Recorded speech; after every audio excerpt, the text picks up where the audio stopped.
Apalagi kalau orang ketiga yang bersama dia ini juga milik orang lain, sudah berkeluarga, sudah menikah, takutnya double. Bismillahirrahmanirrahim. Assalamualaikum warahmatullahi wabarakatuh. Bapak-bapak, ibu-ibu, mas-mas, mbak-mbak, khususnya adik-adikku sekalian yang dirahmati Allah dimanapun Anda berada. Kembali di IIP Channel bersama saya, IIP Wijayanto. Kali ini kita akan membahas tema bersama orang ketiga adalah hari-hari paling sial dalam hidup mantan. Ya, jadi sebenarnya hari paling sial dalam hidup mantan adalah hari ketika dia pertama kali ketemu dan mengenal orang ketiga. Banyak sekali ya, mantan-mantan itu seperti mantan suami, bersama istrinya hidupnya sudah baik sekali. Rezekinya berlimpah, punya anak-anak yang cerdas, yang sehat, yang kuat, yang gembira gitu. Kemudian punya rumah, punya kendaraan yang bagus, punya pekerjaan dengan income yang bagus. Tapi tiba-tiba hidupnya jadi berubah, ya. Saat dia kenal dengan orang ketiga. Hidupnya yang tenang sekarang dicekam rasa ketakutan. Kenapa ketakutan? Takut kalau perselingkuhan ini sampai orang lain tahu. Kalau sampai istrinya tahu, repot. Apalagi kalau orang ketiga yang bersama dia ini juga milik orang lain. Sudah berkeluarga, sudah menikah, takutnya double. Jadi tidur pun jadi tidak nyenyak itu. Karena dicekam, dibayang-bayangi rasa ketakutan setiap saat, ya. Nah, belum lagi bersama orang ketiga itu pengeluarannya besar. Kalau dia bersama istrinya, ya, dia di rumahnya dengan tenang, tidak usah keluar uang, kan gitu. Tetapi ketika misal mau ketemu dengan orang ketiga, dengan selingkuhannya, kan tidak mungkin di tempat umum, di tempat terbuka. Apalagi zaman sekarang ada kamera handphone di mana-mana. Ya, ada kenalannya yang memvideokan, diposting di TikTok, viral, sudah rame, ya toh? Atau diposting di channel YouTube, rame. Nah, maka biayanya besar tuh berselingkuh itu. Kalau ketemu harus sembunyi-sembunyi, ya. Harus check-in, bayar hotel yang mahal. Apalagi kalau di rumah makan selalu tersedia. Ya, kalau nginap di hotel harus bayar lagi. Ya. Belum kalau orang ketiga itu mintanya macam-macam. Sementara istrinya adalah orang yang merasa qanaah, merasa cukup, tidak pernah minta yang aneh-aneh, selalu berterima kasih dengan pemberian suaminya. Orang ketiga mintanya belanja terus, ya. Nah, sehingga mulai cari-cari alasan tuh di rumah.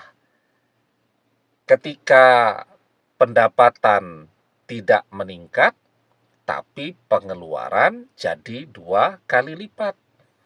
Ya, mulai itu bilang kalau di perusahaan sedang susah, ya, sehingga ada pemotongan gaji, pemotongan tunjangan, dan seterusnya, ya.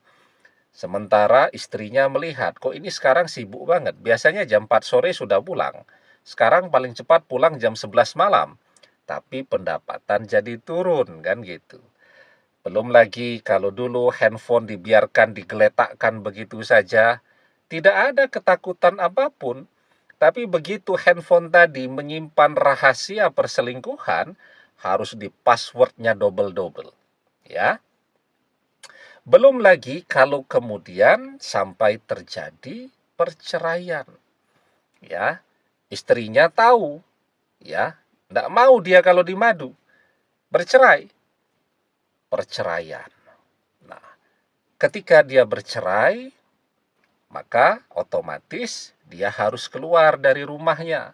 Karena banyak tuh suami-suami yang lupa diri jika sesungguhnya rumah bagus yang dia tempati itu warisan istrinya, milik istrinya. Sudah terbiasa nerima teman, nerima tamu di rumah yang berkelas begitu, sehingga dia dianggap sebagai orang sukses. Sekarang harus cari-cari alasan, tidak bisa nemui tamu di rumah ya, karena sekarang harus pindah ke kos-kosan, kan tidak enak tuh. Orang sudah terbiasa terlihat keren, mentereng, dan seterusnya. Tahu-tahu ambruk seperti itu. Nah, maka bersama orang ketiga itu kelihatannya aja tuh mantan happy-happy ya, tapi itu adalah hari-hari yang paling menderita, hari-hari yang paling sial di dalam hidupnya. Dan ketika dia masih produktif, masih bisa neraktir, masih bisa membelikan barang-barang branded keinginan orang ketiga, mungkin orang ketiga masih bersama dia. Tapi ketika misal dia di PHK, ya kan, di tempatnya bekerja, cepat atau lambat orang tahu kalau dia selingkuh, kalau dia bercerai dengan istrinya. Nah, itu akan membuat dia mengalami kehilangan kepercayaan dari teman-teman kerjanya, dari bosnya, dan seterusnya. Yang sangat mungkin dia kemudian akan di PHK, diberhentikan kerja. Ya, karena apa? Karena kan misal di perusahaan orang butuh seseorang yang betul-betul bisa dipercaya untuk bekerja. Lah ini dia dengan istrinya saja, dia tidak jujur, bagaimana dia dengan bosnya kan gitu. Belum lagi bersama orang ketiga menjalani perceraian kan, orang jadi tidak fokus tuh bekerja, jadi berantakan semua pekerjaannya, kan bosnya tidak mau tahu. Mau dia menjalani perceraian kah, mau dia bagaimana, yang penting kualitas kerja harus terjaga. Begitu kualitas kerjanya turun, diberhentikanlah dia. Ya. Nah, maka itulah yang akan terjadi pada banyak orang yang tidak bersyukur. Dia sudah diberikan karunia, pendamping hidup yang sangat baik, yang setia ya. Kalaupun misal istrinya tadi menua karena faktor waktu lah, dia kan juga tambah tua. Ya, jadi sama-sama menua. Tapi kalau orang tidak pandai bersyukur, maka yang dia dapatkan adalah azab dunia. Dari bekerja jadi nganggur, dari punya rumah jadi terusir, dari dihormati oleh lingkungannya, oleh keluarganya, oleh anak-anaknya. Sekarang tidak ada lagi orang yang menghargai dia. Maka itu adalah azab dunia yang luar biasa, yang bisa sampai membuat orang jadi kurus kering. Ya, la'in syakartum la'azidannakum wala'in kafartum inna azabi lasyadid. Allah Subhanahu wa taala mengajarkan kepada kita, jika kalian pandai bersyukur dengan nikmatku, maka akan aku tambahkan nikmatku atas kalian. Tapi jika kalian kufur nikmat, tidak bersyukur dengan nikmatku, maka sesungguhnya azabku sangat pedih. Demikian, semoga bermanfaat. Wallahu a'lam bissawab, billahi taufik wal hidayah. Assalamualaikum warahmatullahi wabarakatuh.